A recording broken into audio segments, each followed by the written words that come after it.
Joe ஒரு 75 வயது முதியவர்.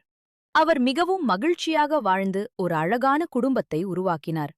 அவருடைய பிள்ளைகள் வளர்ந்து நல்ல தொழில் மற்றும் எதிர்காலத்தைத் தேடி வெவ்வேறு நகரங்களுக்குச் சென்றுவிட்டனர்.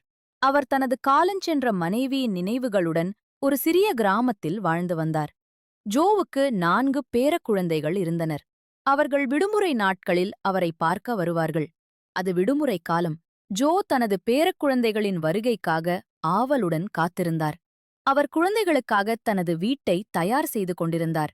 வீட்டை சுத்தம் செய்தல், தோட்டத்தை செப்பனிடுதல், வீட்டுப் பொருட்களை மறுசீரமைத்தல், குழந்தைகளுக்கு பிடித்தமான உணவுகள், ஆடைகள் வாங்குதல் போன்ற வேலைகளில் ஈடுபட்டிருந்தார். இந்த பரபரப்பான ஏற்பாடுகளுக்கு மத்தியில் அவர் தனது பிரியமான கடிகாரத்தை தொலைத்துவிட்டார். அந்த கடிகாரம் அவர்களின் முதல் குழந்தை பிறந்தபோது அவரது காலஞ்சென்ற மனைவியால் பரிசளிக்கப்பட்டது. ஜோ அந்த கடிகாரத்தை மிகவும் பொக்கிஷமாக பாதுகாத்து வந்தார். மேலும் தனது மனைவியின் மரணத்திற்குப் பிறகு அதுவே அவருக்கு ஒரே துணையாக மாறியது. கடிகாரம் தொலைந்து போனதை மறந்து வீட்டில் குழந்தைகளை வரவேற்றதில் அவர் மகிழ்ச்சியாக இருந்தார். அடுத்த நாள் குளிக்கச் சென்றபோதுதான் கடிகாரம் காணாமல் போனது அவருக்கு நினைவுக்கு வந்தது. கொட்டகையில் பொருட்களை அடுக்கிக் கொண்டிருந்த போதுதான் கடைசியாக அந்த கடிகாரத்தை பார்த்தார். அவர் அதிர்ச்சியும் மிகுந்த வருத்தமும் அடைந்தார். அவருடைய பேர குழந்தைகள் அவர் ஏன் இவ்வளவு சோகமாக இருக்கிறார் என்று கேட்டு அவரை என்ன விஷயம் கவலைப்படுத்துகிறது என்று கேட்டனர். ஜோ கூறினார், அன்பான குழந்தைகளே, என் வாழ்க்கையில் நான் பெற்றதிலேயே மிகவும் விலை மதிப்பற்ற கடிகாரத்தை நான் தொலைத்துவிட்டேன். அது உங்கள் பாட்டியால் பரிசளிக்கப்பட்டது. வீட்டை சுத்தம் செய்யும்போது அதை தொலைத்துவிட்டேன். என் இதயத்தையே தொலைத்தது போல் உணர்கிறேன். ஜோ கண்ணீர் விட்டார். குழந்தைகள் அவருக்காக அந்த கடிகாரத்தை தேடுவதாக உறுதியளித்தனர்.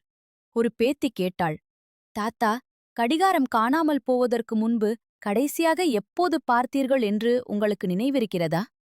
ஜோ சொன்னார், நொட்டகையை சுத்தம் செய்து கொண்டிருந்த போது என்று நினைக்கிறேன். குழந்தைகள் கொட்டகையில் கடிகாரத்தைத் தேட முடிவு செய்தனர்.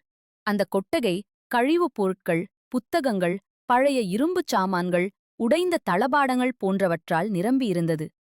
குழந்தைகள் ஜோ மற்றும் ஒரு வேலைக்காரரின் உதவியுடன் 2 மணி நேரத்திற்கும் மேலாக தேடினர். ஆனால் அதை கண்டுபிடிக்க முடியவில்லை. ஜோ முற்றிலும் உடைந்து போனார். எதுவும் கிடைக்காததால் தேடுவதை நிறுத்துமாறு குழந்தைகளிடம் கேட்டுக்கொண்டார். குழந்தைகளும் மிகவும் வருத்தமடைந்தனர். மேலும் தாத்தாவை தேற்றினர். பேரங்களில் ஒருவன் மீண்டும் கொட்டகைக்குச் சென்றான்.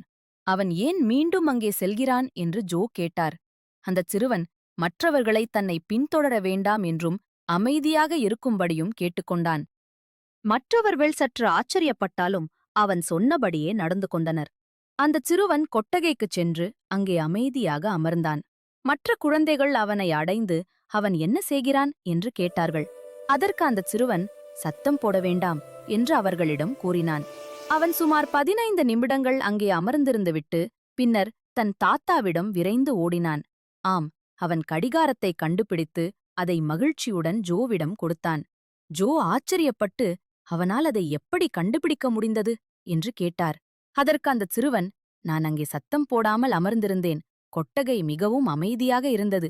சில நிமிடங்களுக்குப் பிறகு திக் டிக் என்ற சத்தத்தைக் கேட்டு கடிகாரத்தை கண்டுபிடித்தேன் என்று பதிலளித்தான். ஜோ அவனை அணைத்துக் கொண்டு அந்தச் சிறுவனுக்கு நன்றி தெரிவித்தார். இதுதான் அமைதியின் சக்தி. நாம் அமைதியாக இருந்தால் தீர்வை மிக எளிதாக கண்டுபிடித்து விடலாம்.